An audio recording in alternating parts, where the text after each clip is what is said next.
Hi, I'm Cassandra Patrick. I'm currently a sophomore at Colorado State University.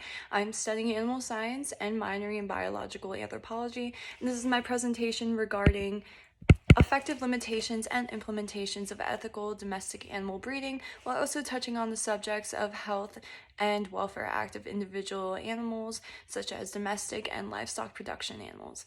So the overarching goal within this topic is that there's an increase of designer puppy mill dogs that are dying at alarming rates within the US and also around the world due to health deformities and undesirable traits that are often provoked by unlicensed and licensed domestic animal breeders. And due to this, there has been a pet overpopulation, and several nonprofit shelters have found ways and strategies in order to prevent the increase of puppy mills and the increase of undesirable traits within dogs. But there's overall two sides to this issue, and one of them being the licensed and unlicensed breeders.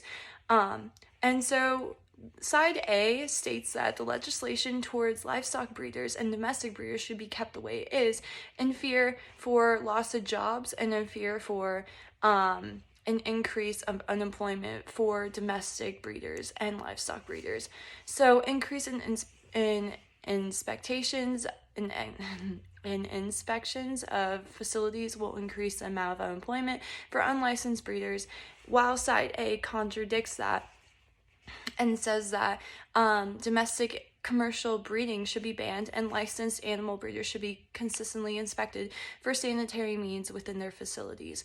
Specific designer dogs should be prohibited to breed upon due to health severe deformities.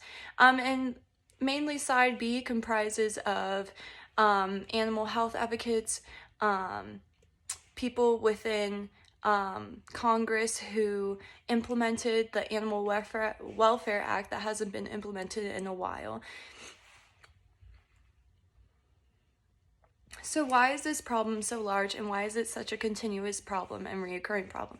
So animal breeders often resort towards breeding designer dogs that appeal to the public and possess specific attributes, and ultimately this lessens the lifespan of many dogs and many cats and animals in general. So financial aspects are a big part of this issue.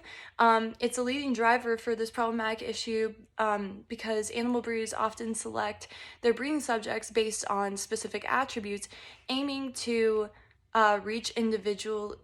ultimately reach individually defined excellence within their production traits, physical appearance, or performance, regardless whether they breed livestock production animals or domestic animals. So the reasons for breeding animals are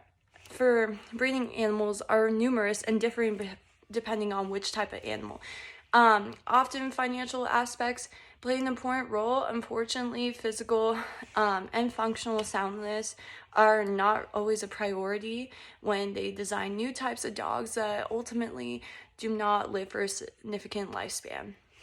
For example, in a new cat breed or high-yielding dairy cow, as a result, animal breeding practices and the outcomes of breeding has become a big part of debate dealing with issues regarding animal welfare, the responsibility of breeders and veterinarians.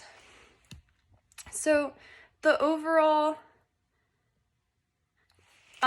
goal and what needs to be done is there needs to be newer and effective legislation and stipulations towards the Animal Welfare Act and stricter management of domestic animal breeding facilities to ensure the wellness of all animals.